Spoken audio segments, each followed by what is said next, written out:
मेरे प्यारे दोस्तों, जैसे कि आप जानते हैं कि मैं आप लोगों के लिए कोई ना कोई रिएक्शन वाली वीडियो लेकर हाजिर होता हूँ। ठीक इसी तरह आज भी आप लोगों के लिए एक और रिएक्शन वाली वीडियो लेकर हाजिर हुआ हूँ। इस वीडियो का मजीद आगाज करने से पहले आप लोगों से छोटी सी गुजारिश करता हूँ कि अगर आप हमारे इस चैनल पे पहली बार आए तो प्लीज हमारे इस चैनल को सब्सक्राइब कर लें, साथ ही साथ बेल आइकन को भी प्रेस कर लें ताकि हम जो भी नेक्स्ट वीडियो अपलोड करें उसका नोटिफिकेशन बआसानी आप लोगों तक पहुंच सके। तो मेरे प्यारे दोस्तों, चलते हैं वीडियो की तरफ। जब से मैं पैदा हुआ हूँ तब से मुझे पता लगता है ये सुपर पावर है, ये सुपर पावर है, ये सुपर पावर है, ये सुपर पावर है। लेकिन आज मैं बहुत विश्वास के साथ कह सकता हूँ दोस्तों कि सुपर पावर तो एक ही है, जो ये नेचर है, जिसने ये आंखें बनाई, जिसने ये मुंह बनाया, जिसने हमारा वंडरफुल शरीर बनाया। और इस कोरोना के लॉकडाउन में पूरे विश्व को कम से कम ये तो पता चल गया होगा कि पैसा देश नहीं चलाता है, देश और दुनिया को चलाती है तो प्रकृति चलाती है। और उसके बाद इस एक महीने में आज पूरे भारत में या पूरे विश्व में इस पटल को कौन चला रहा है? जिसने इन सबको पैदा किया, जो आपके बीच में से बोल रही है, जो मेरे बीच में से सुन रही है, जो मेरे अंदर से बोल रही है और इन सबके बीच में से सुन रही है, उसी को अल्लाह ताला कहते हैं। वही बोल रहा है, वही सुन रहा है और उसी के कहने के मुताबिक हम यहाँ तक पहुँचे हैं। तो जो पत्थर की मूर्ति की पूजा कर रहे हैं, वो पत्थर के अंदर नूर को देखते हैं और उस नूर की पूजा करते हैं, जिसे कहा है उस नूर को जिसने जहां देखा। जब एक हिंदू किसी को नमस्ते करता है तो वो इंसान को नहीं कर रहा, वो उसके अंदर बैठे हुए परमात्मा को देख के कहता है कि नमस्ते, मैं तुम्हारे आगे झुकता हूँ। और वो जवाब में देता है कि नमस्ते। जैसे हम इस्लाम में कहते हैं कि सलाम वालेकुम, हम सलामती चाहते हैं और आज जवाब देते हैं कि वालेकुम सलाम।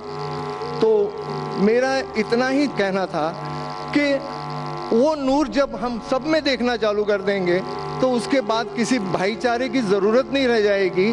क्योंकि पहले जो हिंदू की पूजा है उसमें कहते हैं कि अंतरिक्षा है शांति ही, वनस्पता है शांति ही, सर्वे भवन्तु सुखिना, सर्वे संतु निरामया। मतलब अंतरिक्ष में तारे भी शांत हों, जंगलों में वनस्पतियां शांत हों, सभी लोग शांत हों, सभी लोग सुखी हों।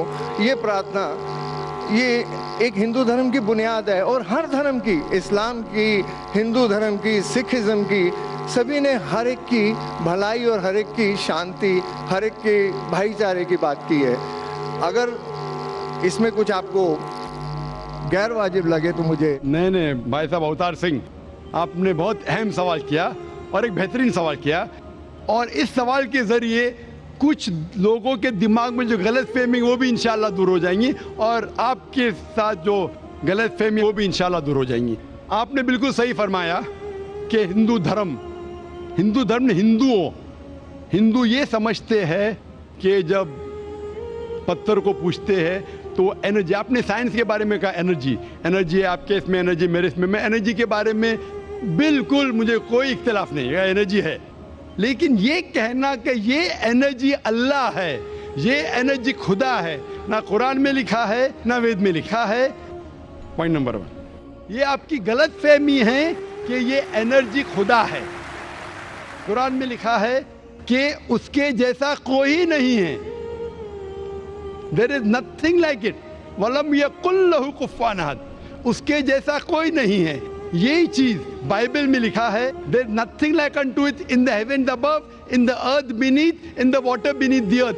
भगवान के जैसा मुमकिन ही नहीं कोई भी चीज आसमान में हो, धरती पे हो, जमीन पे हो, ना कंकर, ना पत्थर, ना मूर्ति। वो ही लिखा है वेद में, न तस्य प्रतिमा अस्ति, उस भगवान का कोई अक्स नहीं, कोई पेंटिंग नहीं, कोई फोटोग्राफ नहीं, कोई मूर्ति नहीं। तो ये लिखा है धार्मिक किताबों में। लेकिन धर्म के मानने वाले अपनी आसानी के लिए तब्दील कर रहे हैं। मिसाल के तौर पे आप सपोज बिजनेसमैन हैं, आप एक कंपनी के मालिक हैं, आप एक अपना पुराना उसूल, किस तरीके से कंपनी चलना चाहिए, उसूल से चलते आ रही है। आपके कोई नई मैनेजर आते उसूल को बदल देते हैं, आपके उसूल के खिलाफ काम करते, बोलते क्या ये और बेहतर होगा, इससे मुनाफा ज्यादा होगा।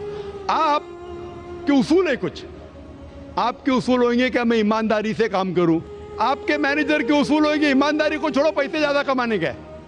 आपको जब पता चलेगा आपका मैनेजर आपके उसूल को तोड़ रहा है, बोलेगा मालिक ज्यादा पैसे मिलेंगे, रिश्वत दो, आप उससे सहमत है? आप बोलेंगे ज्यादा पैसे छोड़ो, मिलते क्या नहीं मिलते, रिश्वत देना हराम है।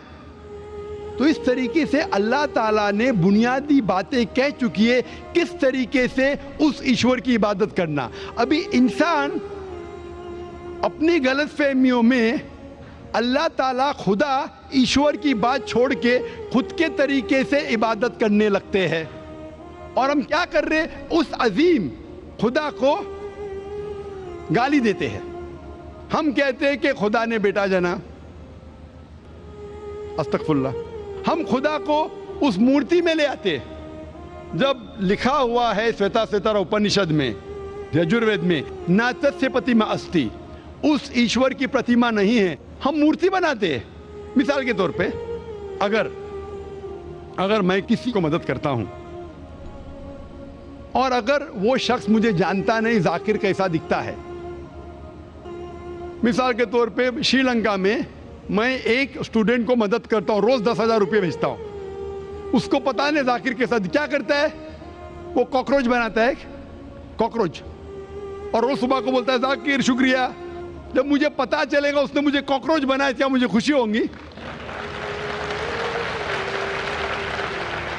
भले वो मुझे कुछ खाली दिल में कहता था जाकिर शुक्रिया, काफी है, शुक्रिया नहीं भी कहता था चल जाता था, लेकिन मुझे कॉकरोच बनाया, इंसान से कॉकरोच बनाया।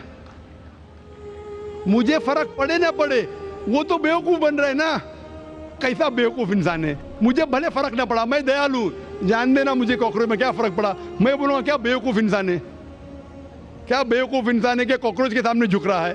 तो इसी तरीके से खुदा ने हर मजहबी किताब में दिखाया हुआ है किस तरीके से उसकी इबादत करे, किस तरीके से उसकी बात माने। हम आते हैं और अपने तरीके से सोचने लगते हैं एनर्जी इज गॉड। कहां नहीं लिखा एनर्जी इज गॉड?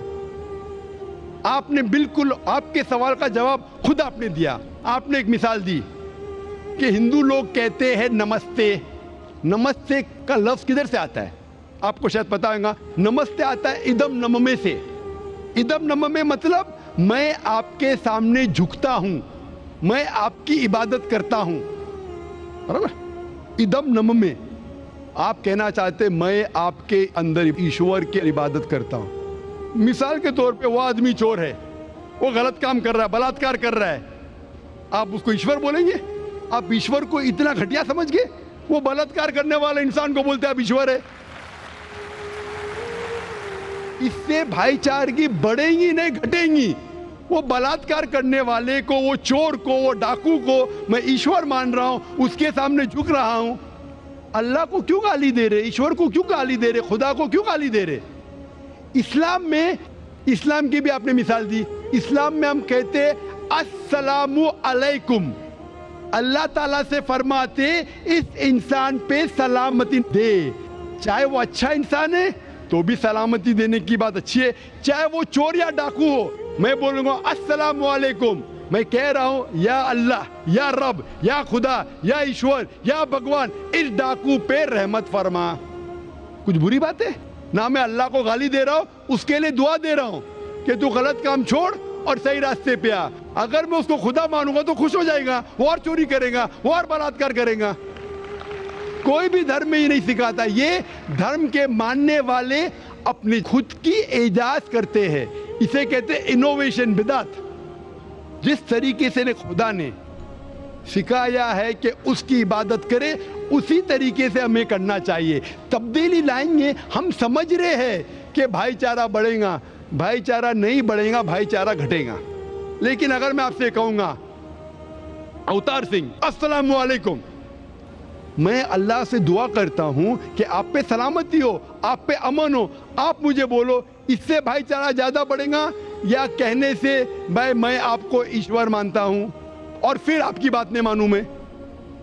फिर अगर आप मुझे बोलेंगे चलो भाई शराब पीने चलो, चलो भाई लड़की के साथ रात गुजारेंगे, तो मैं क्या बोलूंगा? अरे मेरे भगवान मुझे बुला रहा है, तो ये कहना अस्सलामु अलैकुम, मतलब मैं अल्लाह से दुआ करता हूं कि ये इंसान के ऊपर सलामती हो। अच्छा इंसान पे भी सलामती कहना अच्छी बात है, बुरा इंसान पे भी सलामती कहना अच्छी बात है।